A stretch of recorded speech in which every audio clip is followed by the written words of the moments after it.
Hello students, welcome to Vidya in History classes, plus 2 second year, Bharat ଇତିହାସର ଏକ ନୂଆ ଅଧ୍ୟାୟ ନେଇକି ମୁଁ ଆସିଛି। ଆଜି ଆମେ ଦେଖିବା ପରିବ୍ରାଜକ ମାନଙ୍କ ଦୃଷ୍ଟିରେ ଭାରତୀୟ ସମାଜର ପରିକଳ୍ପନା। ଯେଉଁମାନେ ସବୁ ବାହାରୁ ଆସିଥିଲେ ପରିବ୍ରାଜକ ମାନେ, ସେମାନଙ୍କ ଦୃଷ୍ଟିରେ ଆମ ଭାରତ କିପରି ଥିଲା ସେ ବିଷୟରେ ଆମେ ଆଲୋଚନା କରିବା।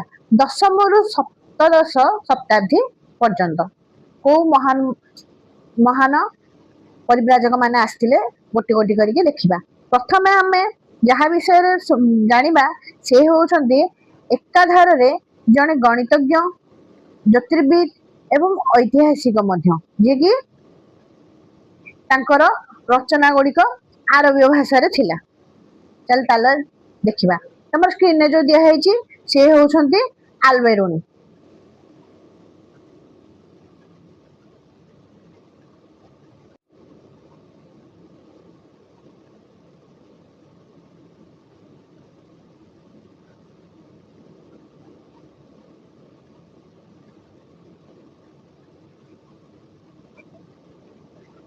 ଆଲବେରୁନି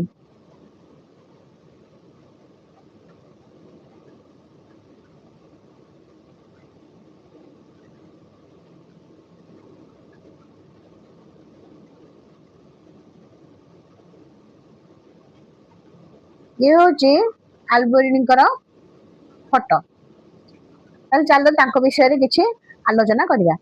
ଆଲବେରୁନି ଥିଲେ ଏକାଧାରରେ ଜଣେ ଗାଣିତଜ୍ଞ, ଜ୍ୟୋତିର୍ବିଦ, ଐତିହାସିକ। ଆରବୀୟ ଭାଷାରେ ତାଙ୍କର ରଚିତ ପୁସ୍ତକ ତେହକେ ହିନ୍ଦ ବା କିତାବୁଲ ହିନ୍ଦରେ ସେ ତତ୍କାଳୀୟ ଭାରତ ସମ୍ପର୍କରେ ବିଶାଦ ବର୍ଣ୍ଣନା କରିଛନ୍ତି।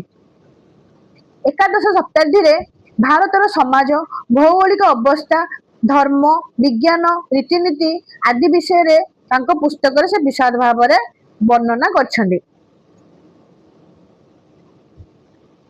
ଆଲବେରୁନିଙ୍କ ଜୀବନୀ ବିଷୟରେ ଆଲୋଚନା କରିବା।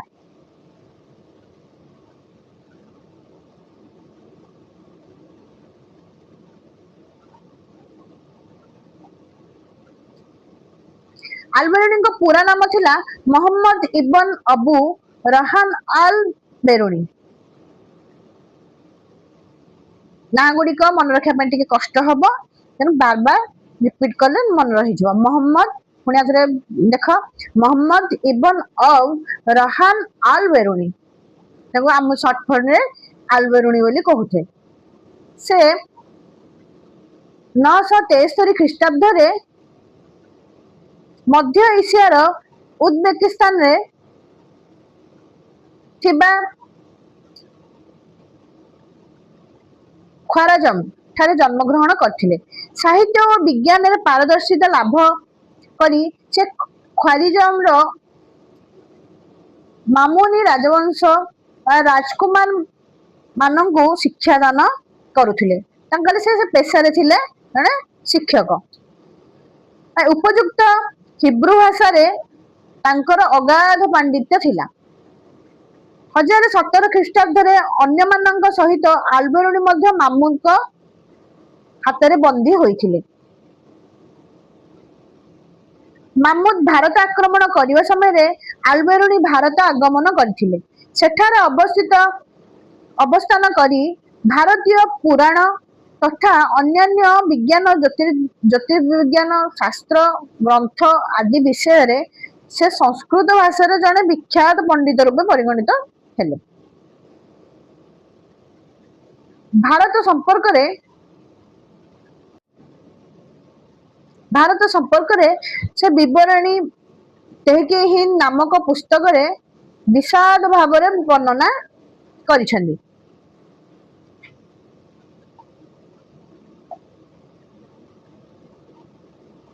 ସୁଲତାନ ମାମୁଙ୍କ ମୃତ୍ୟୁ ପରେ ତାଙ୍କର ପୁତ୍ର ମାସୁଦଙ୍କ ରାଜଦରବାରରେ ଆଲବେରୁନି ଜ୍ୟୋତିର୍ବିଦ ଭାବରେ ରହିଥିଲେ। 1048ରେ ତାଙ୍କର ମୃତ୍ୟୁବରଣ ହୋଇଥିଲା।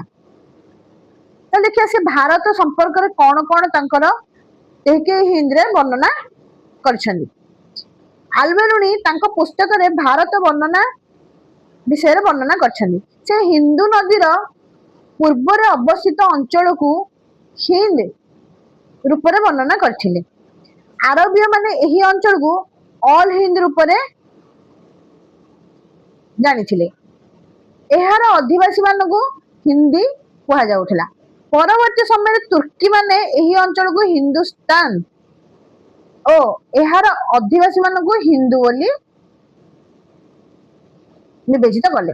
ତାହେଲେ ଦେଖ ଆମର କେତେବେଳେ ଆମେ ଭାରତକୁ ଇଣ୍ଡିଆ କହୁଛେ, କେତେବେଳେ ଭାରତକୁ ହିନ୍ଦୁସ୍ତାନ କହୁଛେ, କେତେବେଳେ କଣ ଯୋଉ ନାଁ ଦିଆଯାଇଛି କେବଳ କଣ ହେଇଛି ନା ଲୋକଙ୍କର ଅନ୍ୟ ଅନ୍ୟ ଜାତିର ଅନ୍ୟ ଅନ୍ୟ ବାହାରୁ ଆସୁଥିବା ପରିବ୍ରାଜକ ଯୋଉ ଆଫଗାନରୁ ଆସନ୍ତୁ, ଆରବରୁ ଆସନ୍ତୁ, ସେ ଯେକୌଣସି ଜାଗାରୁ ଆସନ୍ତୁ, ସେମାନଙ୍କର କହିବା ଶୈଳୀ ଅନୁସାରେ ହିଁ ଆମର ପରିବର୍ତ୍ତନ ହବାକୁ ଲାଗିଥିଲା ନାଁ ଗୁଡିକ।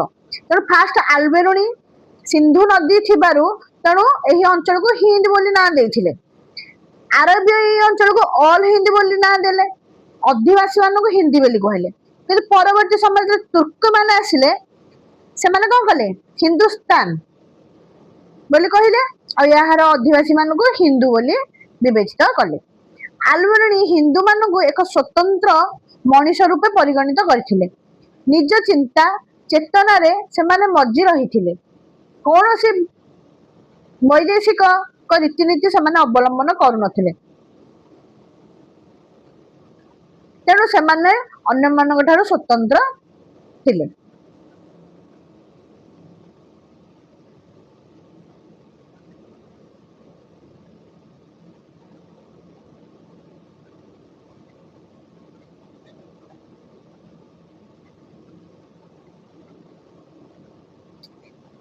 ହିନ୍ଦୁ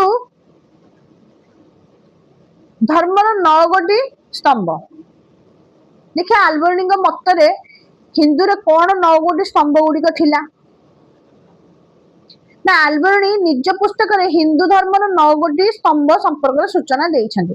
ଏହି ଧର୍ମ ଧରଣରେ ହିନ୍ଦୁମାନେ ପରିଚାଳିତ ଥିଲେ। ତାହେଲେ ହିନ୍ଦୁମାନେ କଣ କଣ ପରିଚାଳନା କରୁଥିଲେ, କଣ କଣ ମାନିକି ରହୁଥିଲେ? କୌଣସି ହିନ୍ଦୁ କେବେ ମଣିଷକୁ ହତ୍ୟା କରୁନଥିଲେ। ସେ ମିଛ କହିବ ନାହିଁ, ସେ ଚୋରି କରିବେ ନାହିଁ, ସେ ସନ୍ନ୍ୟାସୀ ଗ୍ରହଣ କରିବେ ନାହିଁ, ସେ ଧନ ସମ୍ପତ୍ତି ଠୁଳ କରି ରଖିବେ ନାହିଁ, ସେ ସର୍ବଦା ପବିତ୍ରତା ଆଚରଣ କରିବ, ସେ ଉପବାସ କରିବ, ସେ ଈଶ୍ୱରଙ୍କୁ ପ୍ରାର୍ଥନା ଏବଂ ପ୍ରଶଂସା କରିବ। ସେମାନେ ମନେ ମନେ କଣ କରିଥିବେ ଓମ୍ ଉଚ୍ଚାରଣ କରନ୍ତି। ଏଇ ସବୁ କର୍ତ୍ତବ୍ୟ କରି ସେ ନିଜକୁ ହିନ୍ଦୁ ମାନେ ସଚ୍ଚା ହିନ୍ଦୁ ଯୋଉମାନେ କହନ୍ତି ସେମାନେ ଏଇଗୁଡିକୁ ମାନିକି ଚଳନ୍ତି ବୋଲି ଆଲବେରୁଣି ତାଙ୍କର ପୁସ୍ତକରେ ରଚନା କରିଥିଲେ।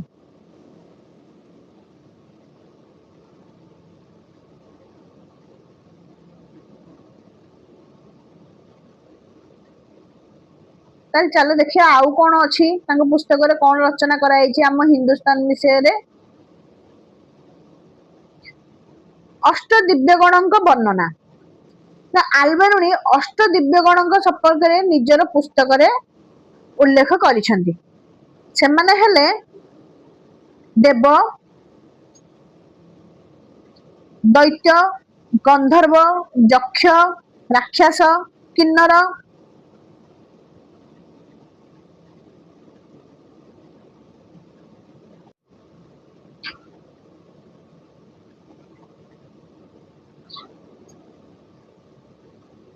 ନାଗ ଏବଂ ବିଦ୍ୟାଧର।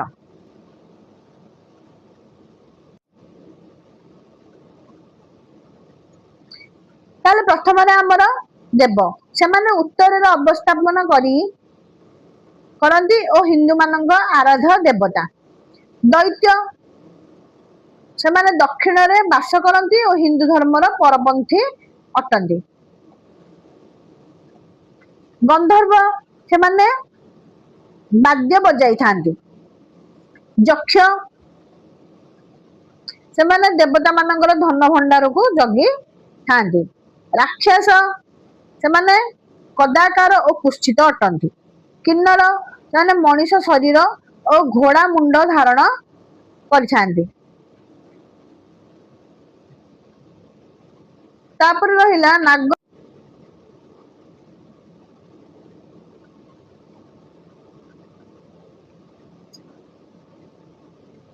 ତାପରେ ରହିଲା ନାଗ। ସେମାନେ ସର୍ପ ଆକୃତିର। ବିଦ୍ୟାଧର ସେମାନେ ଗୁଣି ଗାରେଡି କରିବାରେ ସିଦ୍ଧହସ୍ତ।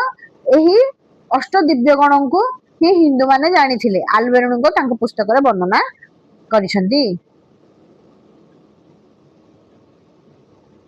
ଆଲବେରଣୁଙ୍କ ବିଷୟରେ ଆହୁରି ବହୁତ ଗୁଡ଼ିଏ ରହିଛି, କିନ୍ତୁ ଆମେ ଆଜି ଏତିକି ପଢିବା, ଯୋଉଟା କି ଆମେ ପାର୍ଟ ପାର୍ଟ କରିକି କହିଲେ ସୁବିଧା ହବ, ତମମାନଙ୍କୁ ସୁବିଧା ରହିବ ଯେ ସବୁ ଏକାଥରକରେ ପଢିଦେଲେ ହିଷ୍ଟ୍ରି କେବେ ମନେ ରହିବ ନାହିଁ। ତେଣୁ ତାକୁ ପାର୍ଟ ପାର୍ଟ କରିକି ପଢିବା ପାଇଁ ମୁଁ ସବୁବେଳେ ପାର୍ଟ ପାର୍ଟ ତାକୁ କରିଦଉଛି। ଯଦି ଭିଡିଓଟି ଭଲ ଲାଗିଲା ଲାଇକ୍ ସେୟାର ଆଉ ସବସ୍କ୍ରାଇବ କରିଦବ। ବାଏ।